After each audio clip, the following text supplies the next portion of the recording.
Nepal telecom, राष्ट्रको सञ्चार। नमस्कार। नेपाल टेलिभिजन समाचारमा यहाँलाई स्वागत छ। म सुरेन्द्र पौडेल र म अनिता बिन्दु। सुरुमा प्रमुख समाचार। सोझा किसानहरूको उठीवास लगाउने मिटर ब्याजीहरूको ज्यादती विरुद्ध संसदमै उठ्यो आवाज। सप्तरीका मिटर ब्याजी रामदेव तेलीलाई कारबाही गर्न प्रधानमन्त्रीको निर्देशन। सम्पत्ति शुद्धिकरण सम्बन्धी अनुसन्धानका क्रममा 10 अर्ब रुपैयाँ बराबरको सम्पत्ति रोक्का। 4 अर्बको सम्पत्ति जफत। यो वर्ष मात्रै 77 वटा मुद्दा दायर। आजबाट 364 मेगावाट बिजुली भारत निर्यात। उत्पादन गृह बन्द गरेर बिजुली किन्नुपर्ने बाध्यता पनि हटेको विद्युत प्राधिकरणको भनाई। तनहुँको आबु खैरेनी मुगलिन सडक खण्ड भोलि बिहानसम्मका लागि बन्द। सडक भाँसिएको ठाउँमा भित्तापट्टि सडक काटेर सवारी सञ्चालन गराउने तयारी। 10 महिनामा भित्रियो 8 खर्ब 11 अर्ब विप्रेषण। विदेशी मुद्राको सञ्चिति भने घट्यो। व्यापार घाटा पनि बढ्दो। मूल्य वृद्धि करिब 8% नजिक। भारतसँगको सीमा विवादमा बाह्य मुलुकको चासो अस्वीकार्य हुने चीनको भनाई। विवाद समाधान गर्न दुवै देशसँग इच्छा र क्षमता भएको स्पष्ट। र जारी विश्वकप लिग 2 अन्तर्गत त्रिकोणात्मक श्रृङ्खलाको दोस्रो खेलमा नेपालले भोलि आयोजक अमेरिका विरुद्ध खेल्दै पहिलो खेल हारेको नेपाललाई जित्नै पर्ने दबाव।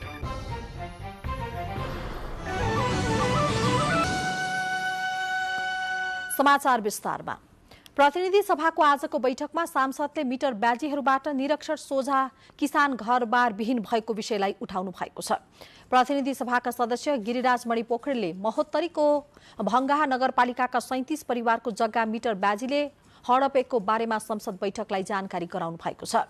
महोत्तरीको भङ्गाहा नगरपालिकाका राजकरण शाह र अनुर शाह लगायतका मिटर ब्याजीले दिएको पैसा भन्दा 12 गुणा बढी कपाली नमसुक गराई त्यसैको आधारमा साँबा र ब्याज माग गर्दा दिन नसकेपछि अदालतमा मुद्दा हालेर स्थानीयको जग्गा कब्जा गरेको सांसद पोखरेलले जानकारी गराउनु भयो। मिटर ब्याजीले मागे अनुसारको साँबा र ब्याज भुक्तानी गर्छु भन्दा पनि जग्गा फिर्ता गर्न नमानेको उहाँले जानकारी गराउनु भयो। निरक्षरताको फाइदा उठाउँदै गरिब किसान परिवारलाई घरबार विहीन बनाउनेलाई तत्काल कारबाही गरी किसानको जग्गा फिर्ता गराउन सरकारसँग माग गर्नुभयो। महोत्तरी, सप्तरी, सुनसरी, सर्लाही जिल्लामा मात्रै नभई देशभरका निरक्षर किसान मिटर ब्याजीको शिकार हुँदै गएको प्रति सांसदहरूले सरकारको ध्यान आकर्षण गराउँदै दोषीलाई कारबाही गर्न माग गर्नुभयो। केही सांसदले राजनैतिक दलसँग जोडिएका घर परिवार नै मिटर ब्याजीमा संलग्न भएकोले सरकारले कारबाही गर्न नसकेको आरोप लगाउनु भयो। प्रधानमन्त्री शेरबहादुर देउवाले सप्तरीका मिटर ब्याजी रामदेव तेलीलाई पक्राउ गरी अनुसन्धान अगाडि बढाउन निर्देशन दिनुभएको छ। उहाँले आज गृहमन्त्री बालकृष्ण खाँडलाई मिटर ब्याजी तेलीलाई पक्राउ गरी अनुसन्धान अगाडि बढाउन निर्देशन दिनुभएको प्रधानमन्त्रीका प्रेस प्रमुख गोविन्द परियारले जानकारी दिनुभयो। तेलीले चर्को ब्याज लिएर जिल्लाका विपन्न सर्वसाधारणको शोषण गर्ने गरेको समाचार सार्वजनिक भएको थियो। सम्पत्ति शुद्धिकरण सम्बन्धी अपराधमा अझै कमी आउन सकेको छैन। संख्यात्मक रूपमा अपराध घटेको देखिए पनि मोटो रकमको अपराध भने उस्तै छ। नगद 10 लाख रुपैयाँ भन्दा कमको अस्वाभाविक कारोबार र झोलामा नगद बोकेर हिँड्ने जस्ता गतिविधिमा कमी भने आएको छैन। पछिल्लो पटक गत जेठ 24 गते 3 करोड 89 लाख रुपैयाँ नगद बरामद गरिएको सम्बन्धमा 5 जनालाई थुनामा राखेर यति बेला सम्पत्ति शुद्धिकरण विभागले छानबिन गरिरहेको छ। 4 जना चिनिया नागरिक र 1 जना नेपाली नागरिक गरी 5 जनाले निजी सवारी साधनमा बोकेर हिँडेको सो रकम नागढुङ्गा प्रहरीले बरामद गरेको थियो। यति ठूलो रकम भेटिएको विभागको अनुसन्धानको इतिहासमा पहिलो पटक हो। सो रकम के अपराध गरेर आर्जन गरेको हो भन्ने विषयमा सम्पत्ति शुद्धिकरण अनुसन्धान विभागले अनुसन्धान गरिरहेको छ। सामान्य अदालतबाट 15 दिनसम्म थुनामा राख्ने हदम्याद प्राप्त भएको छ। अब यो पैसा चाहिँ के हो भने हाम्रो सम्पत्ति शुद्धिकरणको मकसद चाहिँ follow the money to crime. पहिले पैसा भेट्यो, पैसा भेटेपछि पैसा कहाँसम्म के घटनाबाट प्राप्त भएको, क्राइम के हामीले कर छली गरे हो कि अब अन्डर बिलिङ गरेर पैसा प्राप्त गरेको हो कि। पछिल्लो 5 वर्षमा मात्रै 25 करोड रुपैयाँ नगद बरामद भएको छ। यो वर्ष पनि 5 करोड रुपैयाँ नगद बरामद भएको विभागले जनाएको छ। यस्तै पछिल्लो 5 वर्षमा सम्पत्ति शुद्धिकरण सम्बन्धी 1415 उजुरी परेको छ। यो वर्ष 77 वटा मुद्दा दायर भएको छ। सम्पत्ति शुद्धिकरण सम्बन्धी अपराधको अनुसन्धानका क्रममा हाल 10 अर्ब रुपैयाँ बराबरको सम्पत्ति रोक्का राखेर अनुसन्धान भइरहेको छ भने विभागले अनुसन्धानकै क्रममा 4 अर्बको सम्पत्ति समेत जफत गरिसकेको छ। संख्यात्मक हिसाबमा घटे पनि एटिएमको हिसाबमा चाहिँ अलिकति बढिराखेको जस्तो देखिन्छ। यत्रो ठुलो रकम भेटेको हामीले सायद विभागमा पहिलो होला, यत्रो ठुलो रकम भेट्यो। त्यो हिसाबले अब के त भन्दा मान्छेले प्रयास चाहिँ गरिराखेको छ। अब हाम्रो सूचना चाहिँ सामाजिक प्रणालीभित्र हामीले धेरै सूचनाहरू छोडेका छौँ। सम्पत्ति शुद्धिकरण सम्बन्धी अपराधका प्रकृति हेरी अपराधमा प्रत्यक्ष संलग्न व्यक्तिको हकमा 2 वर्षदेखि 10 वर्षसम्म जेल सजायको व्यवस्था छ भने अपराध गर्न सघाउनेलाई भने प्रत्यक्ष अपराधमा संलग्न हुनेलाई गरिने सजायको आधा सजाय हुने व्यवस्था छ। क्यामेरामा अनुप घिमिरेका साथ एलिजा उप्रेती, नेपाल टेलिभिजन, काठमाडौँ। भारत सरकारले अनुमति दिएकै परिमाणमा आजबाट 364 मेगावाट बिजुली भारत निर्यात सुरु भएको छ। नेपाल र भारत बीच ऊर्जा आयात निर्यातमा सहमति हुन नसक्दा गत वर्ष उत्पादन भएको बिजुली खेर गएको थियो। त्यसबेला 500 मेगावाट बराबरको बिजुली खेर गएको प्राधिकरणले जनाएको छ। यस वर्ष भने प्राधिकरणले त्यो समस्या भोग्नु परेको छैन। दुई देशबीच भएको सहमति अनुसार यस वर्ष प्राधिकरणले बिजुली जगेडामा राख्नु परेको छैन। आफ्ना विद्युत उत्पादन गृह बन्द गरेर निजी क्षेत्रको बिजुली खरिद गर्नुपर्ने बाध्यता समेत हटेको छ। गत वर्ष प्राधिकरणले अर्ध जलाशय प्रकृतिका आयोजनाको उत्पादन बन्द गरेर निजी क्षेत्रका आयोजनाबाट बिजुली खरिद गर्नै पर्ने बाध्यताका कारण समस्या भोग्नु परेको थियो। प्राधिकरणले देशभित्र खपत गरी बढी भएको बिजुली यही जेठ 19 गतेदेखि भारतीय ऊर्जा एक्सचेन्ज मार्केटमा प्रतिस्पर्धी दरमा बिक्री सुरु गरेको हो। भारतले विद्युत मन्त्रालय अन्तर्गतको केन्द्रीय विद्युत प्राधिकरणले 6 वटा जलविद्युत आयोजनाबाट उत्पादित विद्युतलाई स्रोत मानी 364 मेगावाट विद्युत आइएक्स मार्केटमा बिक्री गर्न नेपाल विद्युत प्राधिकरणलाई स्वीकृति दिएको थियो। गत चैतमा प्रधानमन्त्री देउवाको भारत भ्रमणका क्रममा नेपाल र भारत बीच ऊर्जा क्षेत्रमा सहकार्य सम्बन्धी संयुक्त दृष्टिकोण पत्र जारी भएको थियो। पानी परेसँगै नदी नालामा पानीको बहाव बढेर विद्युत गृह पूर्ण क्षमतामा चल्न थालेपछि आन्तरिक रूपमा खपत गरी अतिरिक्त भएको विद्युत ढल्केबर मुजफ्फरपुर 400 केभी अन्तर्देशीय प्रसारण लाइन मार्फत दैनिक रूपमा भारतीय बजारमा निर्यात भइरहेको छ।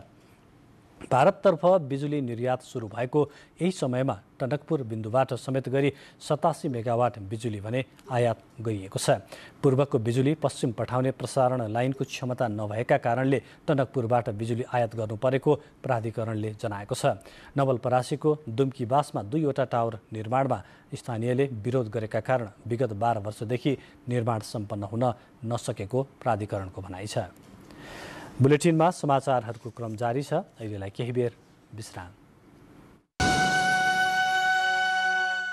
विश्रामपछि बाँकी समाचार।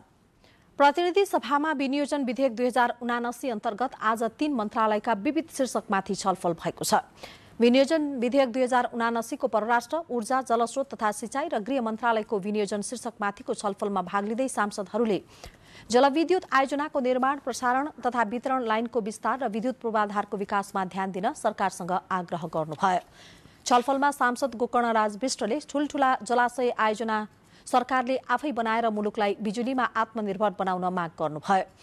सांसद शेरबहादुर तामाङले जनतालाई 100% विद्युत निशुल्क दिन सकिने र त्यसका लागि अध्ययन जरुरी भएको सुझाव दिनुभयो। सांसद दुर्गा पौडेलले सन्तुलित प्रकारले सबै मन्त्रालयमा बजेट विनियोजन नभएको बताउनुभयो। सांसद देवेन्द्र राज कणेलले आपसी सहमतिमा भएको पानीको स्रोतको संरक्षण गर्नुपर्ने सुझाव दिनुभयो। यस्तै सांसद यशोदा गुरुङले गृह मन्त्रालयको शान्ति सुरक्षा र स्थिरता कायम गरी मुलुकमा नागरिकलाई सुरक्षा प्रदान गर्न, शान्ति र अमन चयन कायम गर्न जरुरी भएको बताउनुभयो। सांसद पार्वती कुमारी विसुङखेले सुरक्षाकर्मी बस्ने सुरक्षा पोस्ट सुरक्षित बनाउन गृह मन्त्रालयको ध्यान आकर्षण गराउनुभयो। सांसद राजेन्द्र कुमार राईले धनकुटा खुल्ला कारागार बनाउन छुट्याइएको बजेट काटिएको बारे प्रश्न गर्नुभयो। सांसद अमरेश कुमार सिंहले परम्परागत छाडेर आर्थिक कूटनीतिमा ध्यान दिन सरकारको ध्यान आकर्षण गराउनुभयो। सांसद राजेन्द्र कुमार केसीले आर्थिक कूटनीतिबाट नै समृद्धि हासिल गर्न सकिने बताउनुभयो। सांसद पुष्पा भूषालले आफू अनुकूल परराष्ट्र नीतिको व्याख्या गर्न नहुने बताउनुभयो। त्यस्तै बैठकमा सांसद गोकुल बास्कोटाले सीमा विवादको निरूपण गर्न सरकारले तत्काल कूटनीतिक संवाद अगाडि बढाउनु पर्ने बताउनुभयो। सांसद लीलादेवी सिटौला, थममाया थापा, खेमप्रसाद लोहनी, मीना सुब्बा, यज्ञराज सुनुवार, सत्यनारायण शर्मा खनाल, त्यस्तै सरिता कुमारी गिरी, पार्वता डीसी चौधरी, मोहन प्रसाद पाण्डे, सुजिता शाक्य र सुजाता परियारले शान्ति सुरक्षाको भरपर्दो व्यवस्था मिलाउन, सीमा सम्बन्धी समस्याको कूटनीतिक माध्यमबाट समाधान खोज्न तथा ठूला जलविद्युत आयोजना स्वदेशी लगानीमा निर्माण गर्न सरकारको ध्यान आकर्षण गराउनु भयो। विनियोजन विधेयक 2079 अन्तर्गत विभिन्न मन्त्रालय र सचिवालयका विनियोजन शीर्षकमाथिको छलफल तथा सम्बन्धित मन्त्रीको जवाब दिने समय अपुग भएपछि सभामुख अग्निप्रसाद सापकोटाले छलफलको समय थप गर्नु भएको छ। आइतबारको बैठकमा शहरी विकास, स्वास्थ्य तथा जनसङ्ख्या राष्ट्रिय योजना आयोग, प्रधानमन्त्री तथा मन्त्री परिषदको कार्यालय, राष्ट्रपति र उपराष्ट्रपतिको कार्यालयको विनियोजन शीर्षकमाथिको छलफल हुनेछ।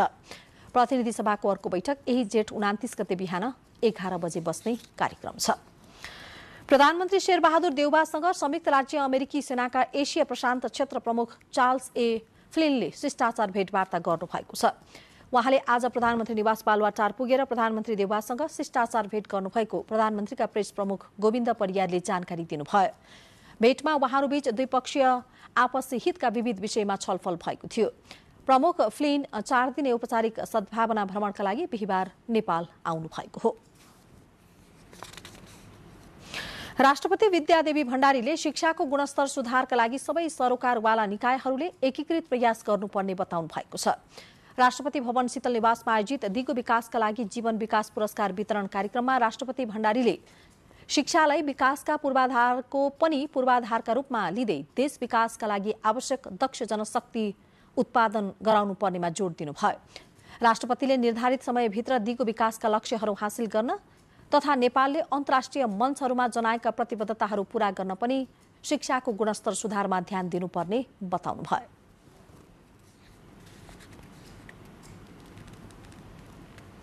सामाजिक संस्थाको रूपमा कार्यरत जीवन विकास समाजले दिगो विकासका लक्ष्यसँग सामञ्जस्य हुने गरी शिक्षा, स्वास्थ्य र कृषिको क्षेत्रमा योगदान पुर्याएको कुरा थाहा पाउँदा मलाई खुसी लागेको छ। कार्यक्रममा शिक्षा मन्त्री देवेन्द्र पौडेलले सार्वजनिक विद्यालयहरूको शैक्षिक गुणस्तर सुधारका लागि सरकार प्रतिबद्ध रहेको बताउनुभयो। उच्च शिक्षा नेपालमा नै पढाउन सकिन्छ भन्ने कुराको प्रत्याभूति दिने चुनौती हामीसँग छ र त्यो हामीले दिनै पर्छ। त्यसो गरियो भनेदेखि हामीले चाहिँ उच्च शिक्षालाई पनि हामी सुधार्न सक्छौँ। सो अवसरमा शिक्षा क्षेत्रमा क्रियाशील गैर सरकारी संस्था रिड नेपाल र कंकाली माध्यमिक विद्यालय चन्द्रागिरी काठमाडौँलाई 5-5 लाख रुपैयाँ तथा शिक्षक मासिक पत्रिकालाई 2 लाख रुपैयाँ पुरस्कार सहितको दिगो विकासका लागि जीवन विकास पुरस्कार प्रदान गरिएको थियो। यसैगरी जनज्योति मावि सिन्धुली, आदर्श मावि झापा, नारी विकास संघ विराटनगर र बाल विकास संस्था लालबन्दीलाई 1-1 लाख रुपैयाँ सहितको प्रोत्साहन पुरस्कार पनि प्रदान गरियो। बेलायत सरकारका तर्फबाट नेपाली नर्सलाई रोजगारी दिने विषयमा नेपाल र बेलायतबीच आगामी साता श्रम समझदारीमा हस्ताक्षर हुने भएको छ। श्रम समझदारीको मस्यौदा तयार गर्न गठित दुवै देशका प्रतिनिधि सम्मिलित समितिले अन्तिम मस्यौदा तयार गरेकोले आगामी साता हस्ताक्षर गर्न लागि हो। बेलायतको डिपार्टमेन्ट अफ हेल्थ सर्भिस र नेसनल हेल्थ सर्भिसका प्रतिनिधिका साथै काठमाडौँ स्थित बेलायती दूतावासका प्रतिनिधि र नेपाल सरकारका प्रतिनिधि बीच विभिन्न चरणमा छलफल भई श्रम समझदारी पत्रको मस्यौदा तयार गरिएको हो। रोजगारीका लागि बेलायत जाने नर्सले कुनै पनि शुल्क बुझाउनु पर्ने छैन। शुक्रबार श्रम, रोजगार तथा सामाजिक सुरक्षा मन्त्री कृष्ण कुमार श्रेष्ठसँग नेपालका लागि बेलायती राजदूत निकोला पोलिटले शिष्टाचार भेट गरी श्रम समझदारीको तयारीबारे छलफल गर्नुभयो। रोजगारीका लागि प्रारम्भमा 2000 नर्स पठाउन नेपाल तयार रहेको जनाउँदै मन्त्री श्रेष्ठले त्यसका लागि वैदेशिक रोजगार विभागको क्षमता अभिवृद्धि, छात्रवृत्तिको अवसरका साथै नर्सिङ कलेजको क्षमता अभिवृद्धिमा बेलायत सरकारबाट सहयोगको अपेक्षा गरिएको बताउनुभयो। सम्बन्धित निकायमा पहुँचको कमीका कारण महिलाहरू आफूमाथि हुने गरेको यौनजन्य हिंसा सहेर बस्न बाध्य भएको कानुन क्षेत्रका सरकारवालाहरूले बताएका छन्। कार्यस्थलमा हुने यौनजन्य दुर्व्यवहार निवारण ऐन 2071लाई संशोधन गर्न बनेको विधेयकको प्रारम्भिक मस्यौदामाथि कानुन आयोगले सरकारवालाहरूबीच गराएको छलफलका क्रममा कानुनी पहुँच बढाउन सुझाव प्राप्त भएको हो। कार्यक्रममा महिला बालबालिका तथा ज्येष्ठ नागरिक मन्त्री उमा रेग्मीले शहरी क्षेत्रमा समेत महिलाहरूमा कानुनी ज्ञानको अभाव रहेकोले त्यो स्तर माथि लैजान मन्त्रालयले काम गरिरहेको बताउनुभयो। अब पढे लेखेको वर्गहरूमा त अत्यन्तै अप्ठ्यारो छ महिलाहरूलाई एक्सपोज हुने। अर्को मुख्य कारण त सम्पत्तिमा अधिकार पहुँच नहुनु पनि ठुलो कुरो हो। पहुँच भयो भने त्यो गड्स हुन्छ, भन्ने पनि गड्स हुन्छ, उजुरी गर्ने पनि गड्स हुन्छ। तर पहुँचै छैन भने कहाँ जाउँला कहाँ खाउँला, त्यो बडो समस्याको विषय छ। पछिल्ला दिन महिला यौन हिंसा र महिला लक्षित अन्य हिंसाका घटनाहरू बढिरहेको सन्दर्भमा त्यसको न्यूनीकरणका लागि महिलालाई सक्षम बनाउन र उनीहरूको आर्थिक सामाजिक अधिकार बढाउन सके उनीहरू विरुद्ध हुने हिंसामा कमी आउने सुझाव पनि विज्ञहरूले दिएका थिए। छलफलमा विभिन्न क्षेत्रका कानुनविद र कानुन सम्बन्धित प्रतिनिधिको सहभागिता थियो। नेकपा एमालेका अध्यक्ष केपी शर्मा ओलीले संघीयताको सफल कार्यान्वयनका लागि अहिलेदेखि निर्वाचनमा जुट्नुपर्ने बताउनु भएको छ। नेकपा एमाले मोरङ जिल्ला कमिटीद्वारा आयोजित बृहत कार्यकर्ता भेलामा उहाँले जनताको ठूलो त्याग र बलिदानबाट ल्याएको लोकतन्त्र संरक्षण गर्न आगामी निर्वाचनमा पार्टीलाई पहिलो स्थानमा ल्याउन कार्यकर्ता अहिलेदेखि नै परिचालित हुनुपर्नेमा जोड दिनुभयो। उहाँले हालै सम्पन्न पालिका निर्वाचनमा पार्टीप्रति विश्वास भएर जनताले लोकप्रिय मत दिएकोमा धन्यवाद समेत दिनुभयो।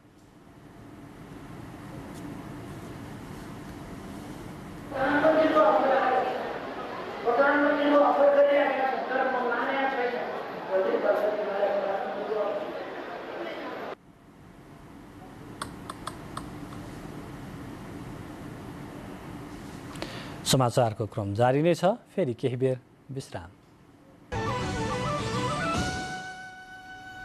विश्रामपछि बाँकी समाचार। पृथ्वी राजमार्ग अन्तर्गत तनहुको आबु खैरेनी मुगलिन सडक खण्ड आज बेलुकादेखि बन्द गरिएको छ। आबु खैरेनी 4 पावर हाउस नजिक बिहान सडक भाँसिएपछि अवरुद्ध भएको सो सडक खण्ड मर्मतका लागि भोलि बिहान 6 बजेसम्म बन्द गरिएको हो। बिहान सडक भाँसिएपछि सो ठाउँमा साना सवारी साधन मात्रै सञ्चालन भइरहेका छन्। सडक खण्डमा एकतर्फी रूपमा साना सवारी चले पनि केही दिन ठूला सवारी भने नचल्ने भएको छ। सडक विभागले भित्तातर्फको पहिरो करिब 2 फिट काटेर शुक्रबार बिहान 11 बजेदेखि साना सवारी साधन सञ्चालन गरिए पनि ठूला सवारी भने चल्ने अवस्था नभएको सरकारवालाहरूको भनाइ छ। सडक भाँसिएको ठाउँमा भित्तापट्टि सडक खन्न थालिएको छ। 1.5 मिटर भित्ता खनेर सडक सञ्चालन गर्न काम भइरहेको सडक डिभिजन कार्यालय दमौलीका प्रमुख लक्ष्मी केसीले जानकारी दिनुभयो। यसैबीच गण्डकी प्रदेशका आन्तरिक मामिला मन्त्री जोबाटे विकले सो खण्डको आज निरीक्षण गर्नुभएको छ। निरीक्षणका क्रममा मन्त्री विकले छिटो काम सकेर यातायात सञ्चालनमा सहजता ल्याउन निर्देशन दिनुभयो। सडक भाँसिएर सो ठाउँबाट कार र मोटरसाइकल खस्दा 2 जनाको मृत्यु भएको थियो। घटनामा परि मृत्यु हुनेमा गोर्खा जिल्ला सिरान्चोक गाउँपालिका 5 छोप्रा घर भई हाल आबु खैरेनीमा बस्दै आएका 35 वर्षीय केशव घिमिरे र मकवानपुर जिल्ला हेटौँडा नगरपालिका 7 निवासी 33 वर्षीय हेमबहादुर भुजेल रहेको जिल्ला ट्राफिक कार्यालय तनहुका प्रमुख प्रहरी नायब निरीक्षक गोकर्ण नेपालले जानकारी दिनुभयो। बर्खा सुरु भएसँगै बाढी पहिरो तथा डुबानका कारण देशभरको जनजीवन प्रभावित हुन थालेको छ। प्राकृतिक विपत्तिबाट बच्न सरकारले प्रतिकार्य योजना तयार पारेको छ। तर नागरिक स्तरबाट समेत पूर्ण सजगता अपनाउनु पर्ने विज्ञहरूको सुझाव छ। भूकम्पका कारण हल्लिएको जमिन, अव्यवस्थित रूपमा खनिएका सडक र वनजङ्गलको जथाभावी फडानीका कारण नेपालमा प्राकृतिक विपत्तिको जोखिम बढ्दो छ। 2072 सालको भूकम्पको पराकम्पले प्रभावित क्षेत्रमा बाढी पहिरोको खतरा सबैभन्दा धेरै छ। तर ती क्षेत्रहरूका बस्ती अन्यत्र सार्न नसक्दा भूकम्प प्रभावित क्षेत्रका बासिन्दालाई सचेत रहन भूगर्भविदहरूले आग्रह गरेका छन्। जथाभावी अहिले सडकहरू निर्माण भइरहेका छ है, त्यसमा चाहिँ राम्रोसँग एउटा भौगोलिक अध्ययन बिना ती बनिराखेको जस्तो लाग्छ, इन्जिनियरिङ डिजाइन बिना ती बनेको जस्तो लाग्छ मलाई। स्थानीय स्तरमा बनेका सडकहरू त्यो चाहिँ साह्रै डरलाग्दो अवस्था देख्छु म त्यो। त्यसमा सुधार हुनुपर्छ। मनसुनको पूर्व तयारी र प्रतिकार्य योजना बनाउन सरकारलाई सहयोग गर्दै आएको राष्ट्रसङ्घीय कार्यक्रम UNDP-ले पनि यस वर्षको मनसुनी विपदबाट करिब 17 लाख नागरिकहरू प्रभावित हुने अनुमान गरेको छ। यसपालि मुख्य मनसुन समयभन्दा अगाडि नै मनसुन सुरु भएको र मौसमविदहरूले यो वर्ष औसतभन्दा बढी वर्षा हुने बताइसकेका छन्। यसरी विभिन्न निकायले प्राकृतिक जोखिम बढ्ने अनुमान गरिरहँदा राष्ट्रिय विपद जोखिम न्यूनीकरण तथा व्यवस्थापन प्राधिकरणले पनि पूर्व तयारी तथा प्रतिकार्य कार्ययोजना तयार गरिसकेको छ। हामीले सबै योजनाहरू हामीले परिकल्पना गरेका सीमाभित्र मात्रै हुन सक्दैनन्। त्यसकारणले त्यो चाहिँ हाम्रो सीमा बन्न सक्छ हाम्रो नयाँ प्रतिकारी योजना बनाउँदै गर्दा पनि। तर पनि यस्ता समस्याहरू आउन सक्छन् भन्ने कुरामा हामी सचेत भएरै यो मनसुन पूर्व तयारी तथा प्रतिकारी योजना बनाएका छौँ। जल तथा मौसम विज्ञान विभागका अनुसार नेपालमा यस वर्ष 112 दिन मनसुनी वर्षा हुनेछ। त्यस्तो मनसुनी प्रभाव असोज तेस्रो सातासम्म रहने विभागले जनाएको छ। क्यामेरामा विनिता रिजालका साथ सलोजा दाहाल, काठमाडौँ। सङ्घीय सरकारले चालु आर्थिक वर्षमा करिब 400 किलोमिटर मात्रै सडक कालोपत्र गरेको छ।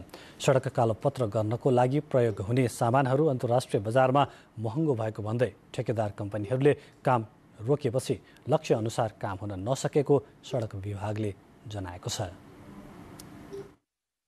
महँगीको कारण देखाउँदै निर्माण व्यवसायीहरूले सुरु गरेको निर्माण होलिडेको असर राष्ट्रिय राजमार्गहरूमा पनि परेको छ। फलस्वरूप हिउँदमा धुलाम्बे र वर्षामा हिलाम्बे हुने सडकहरू जस्ताको तस्तै छन्। निर्माण सामग्रीको मूल्य वृद्धि भएको भन्दै व्यवसायीहरूले काम ठप्प पारेपछि यो वर्ष योजनामा परेका सबै सडकहरूको कालोपत्रे नहुने भएको छ। चालु आर्थिक वर्षमा सङ्घीय सरकार अन्तर्गतका 1800 किलोमिटर सडक कालोपत्रे गर्ने लक्ष्य थियो। तर अहिलेसम्म करिब 400 किलोमिटर सडक मात्रै कालोपत्रे भएको छ। काम धेरै हुने समयमै व्यवसायीले निर्माण होलिडे गरेका छन्, जसले गर्दा चालु आर्थिक वर्षको अन्त्यतिर आइपुग्दा काममा अपेक्षाकृत रूपमा प्रगति हुने कुरामा स्वयं अधिकारीहरूको आशंका छ। लक्ष्य अनुसारको काम हुन नसक्नुमा रसिया र युक्रेनको युद्धलाई कारण देखाइएको छ। यसबाट छड, अलकत्रा र पेट्रोलको भाउ बढ्दा महँगी बढेको तर्क अघि सारिएको छ। काम ठप्प गरेपछि यो वर्ष सडकको ट्र्याक खोल्ने तथा कालोपत्रे गर्ने काममा प्रत्यक्ष प्रभाव परेको हो। कालीगण्डकी करिडोर, मध्य पहाडी राजमार्ग, हुलाकी राजमार्ग लगायतका 400 किलोमिटर सडकहरूमा मात्रै अहिलेसम्म कालोपत्रे भएको छ। सरकारवाला निकाय सडक विभागका अनुसार एकातिर बजेट प्रतिस्थापन विधेयक आउन ढिलाइ भएको र अर्कोतिर व्यवसायीहरूले काम ठप्प पार्दा त्यसको असर सडकमा परेको हो। अघिल्लो आर्थिक वर्षको कालोपत्रे गर्न बाँकी रहेको सडक पनि चालु आर्थिक वर्षमा थप हुने भएकोले यो पटक पुँजीगत खर्च सोचे अनुरूप हुन नसकेको भनाई विभागको छ।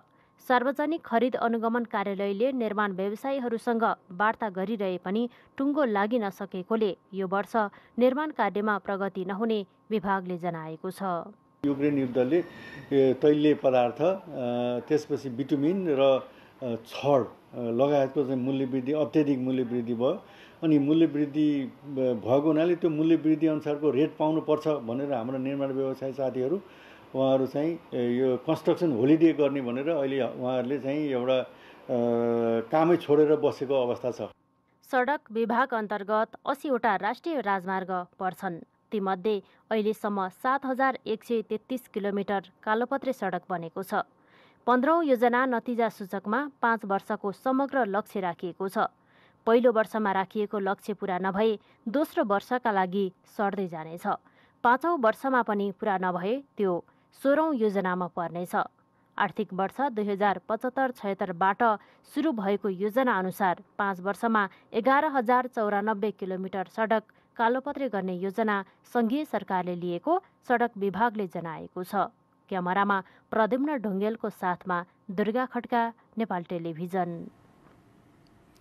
मुगु जिल्लाको सदरमुकाम गमगढीदेखि चीनको सीमा जोड्ने 92 किलोमिटर लामो नाचले लाग्ना सडकको निर्माण निकै सुस्त गतिमा भइरहेको छ। सुरु भएको 13 वर्ष भइसक्दा पनि सडकको निर्माण कार्य सम्पन्न हुन सकेको छैन। मुगु जिल्लाको सदरमुकाम गमगढीदेखि चीनको सीमा जोड्ने 92 किलोमिटर लामो नाक्चे लाग्न सडक 13 वर्ष बित्दा पनि सम्पन्न नहुँदा समृद्ध कर्णाली बन्ने सपनामा विलम्ब हुँदै गएको छ। नेपाल भारत सीमा बाँकेको जमुनादेखि सुर्खेत, दैले, कालीकोट, जुम्ला र मुगु हुँदै चीनको तिब्बत पुग्ने उक्त सडकलाई त्रिदेशीय महत्त्व र प्रमुख व्यापारिक मार्गका रूपमा हेरिएको देखिन्छ। विगत वर्षहरूमा स्थानीय अगुवा, केन्द्र तथा कर्णाली प्रदेशका मन्त्री र सांसदहरूको जोडबलले करिब 13 करोड बजेटले कछुवा गतिमा 16 किलोमिटर सडक मात्र निर्माण भएको देखिन्छ। यस पटक भने मुगुम कारमारोङ गाउँपालिका लगायत सरकारवालाहरूको सक्रियतामा सडक विभागले 8 करोड बजेट छुट्याइएको बुझिन्छ। उक्त रकमले छाइला गाउँदेखि माङ्री डाँडासम्म 800 मिटर सडक निर्माणको जिम्मा ठेकेदारलाई दिएपछि यति बेला सडक निर्माणको काम भइरहेको देखिन्छ। कठिन भूगोल र कडा चट्टान छिचोलेर सडक निर्माण गर्न निकै कठिन हुने भएकाले थोरै बजेटबाट सडक निर्माणको काम अघि बढ्न नसकेको मुगुम कारबारोङ गाउँपालिकाका प्रमुख छिरिङ क्याप्ने लामाको तर्क छ। प्रमुख व्यापारी मार्गका साथै मुगुम कारबारोङ गाउँपालिकामा रहेको प्रसिद्ध धार्मिक तीर्थस्थल छायानाथ र बहुमूल्य जडीबुटी यार्सा गुम्बा लगायत विभिन्न पर्यटकीय ठाउँहरू समेत यसै क्षेत्रमा पर्ने भएकाले यथाशीघ्र नाक्चे लाग्न सडक निर्माण गर्न सम्बन्धित पक्षहरूसँग आम कर्णालीवासीहरूको अनुरोध छ। कविराज कार्की, नेपाल टेलिभिजन, कर्णाली प्रदेश, मुगु।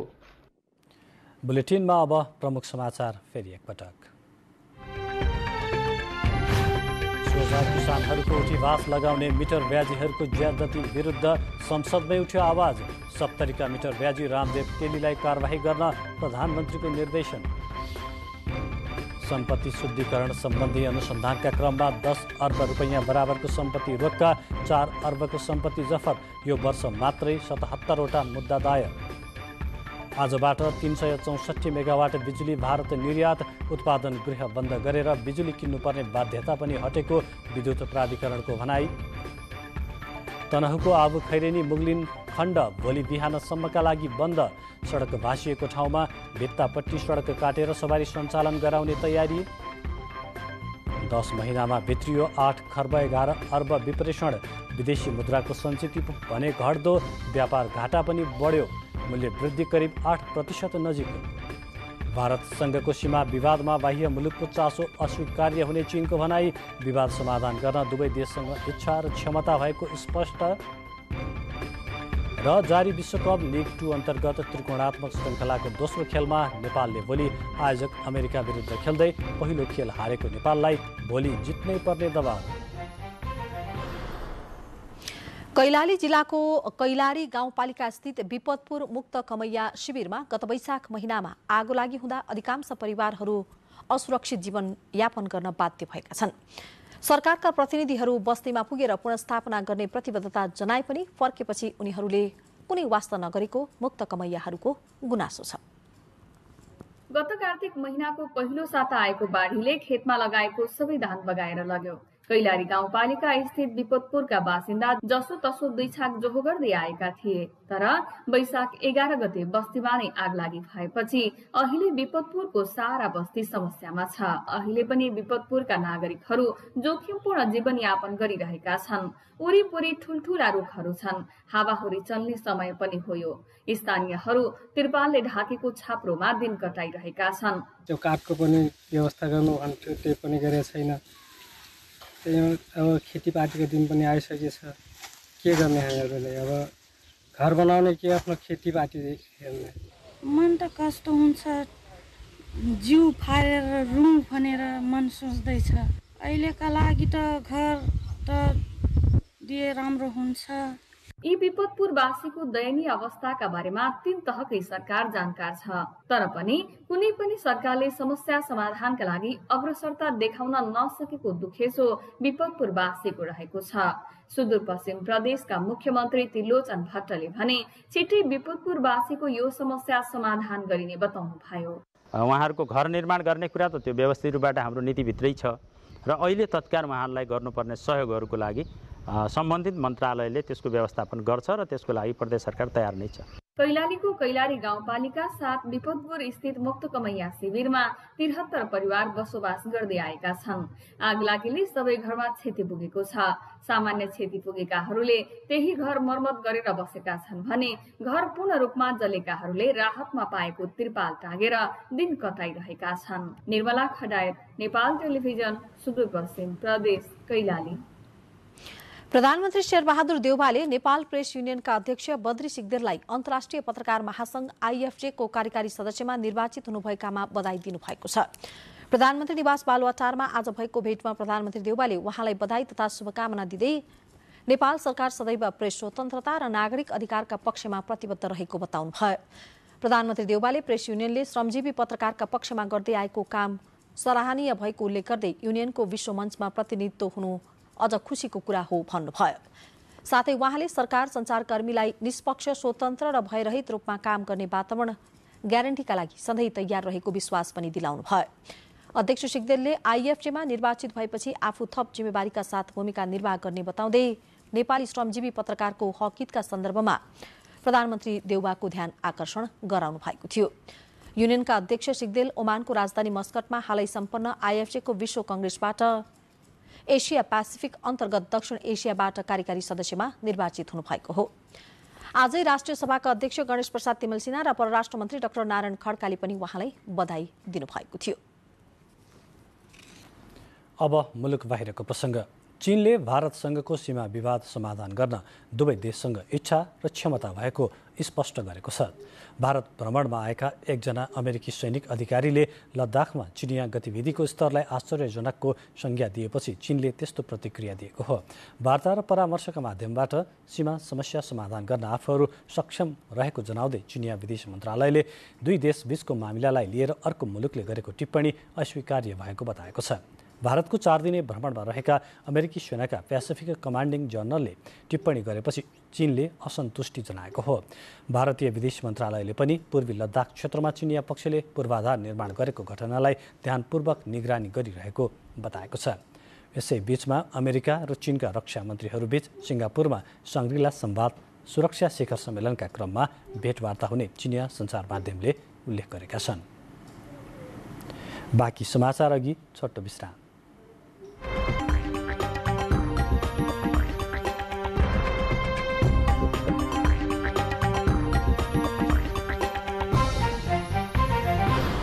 अब आर्थिक समाचार।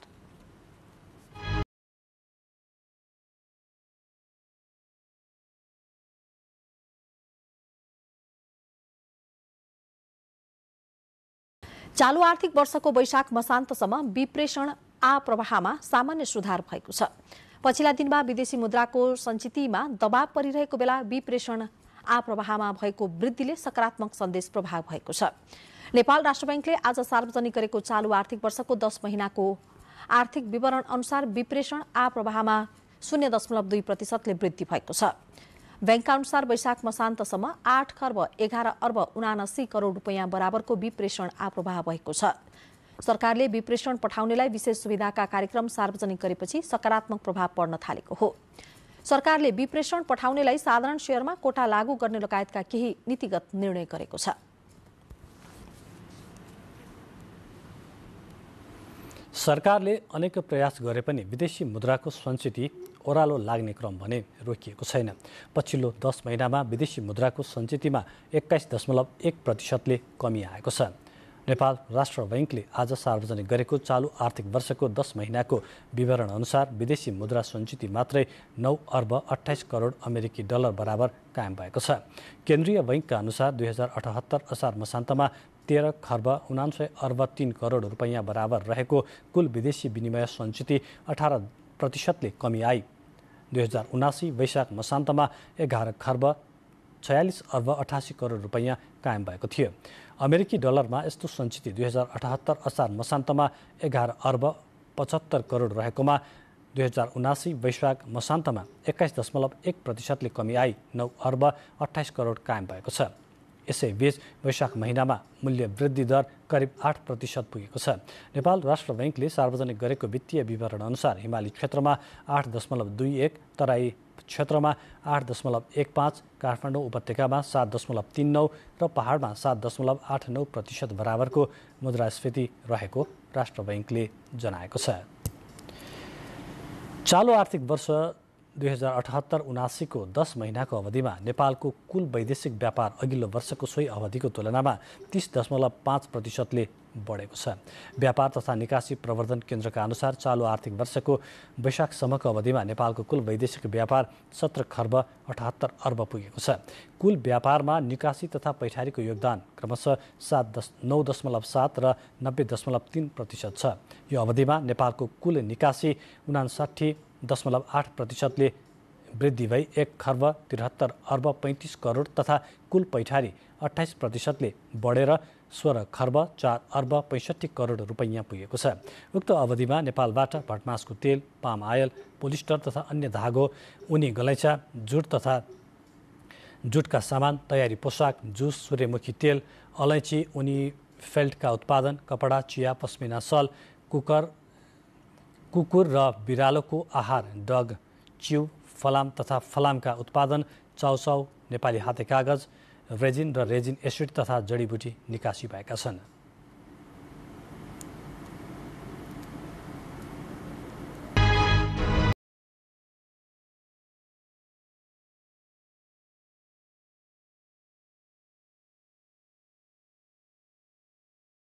समाचार।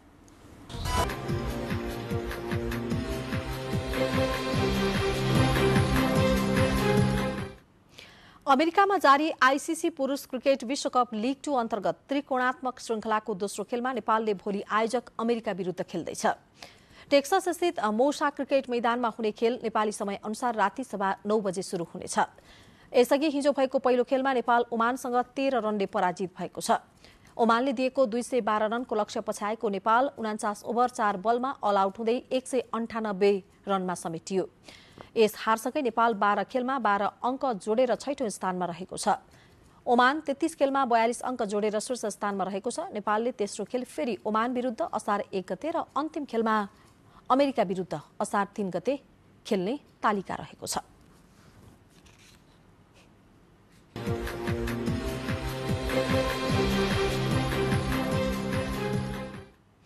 अब मौसम सम्बन्धी जानकारी।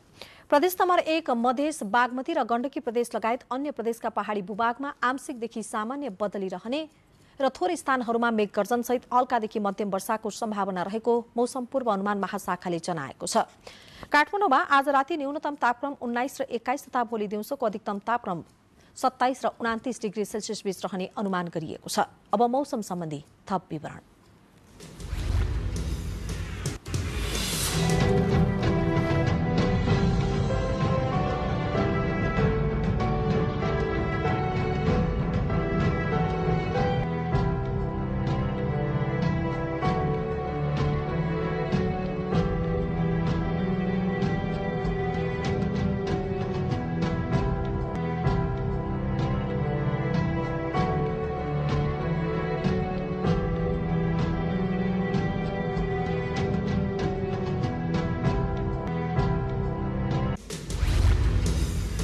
समाचार बुलेटिनको अन्त्यमा प्रमुख समाचार फेरि एकपटक।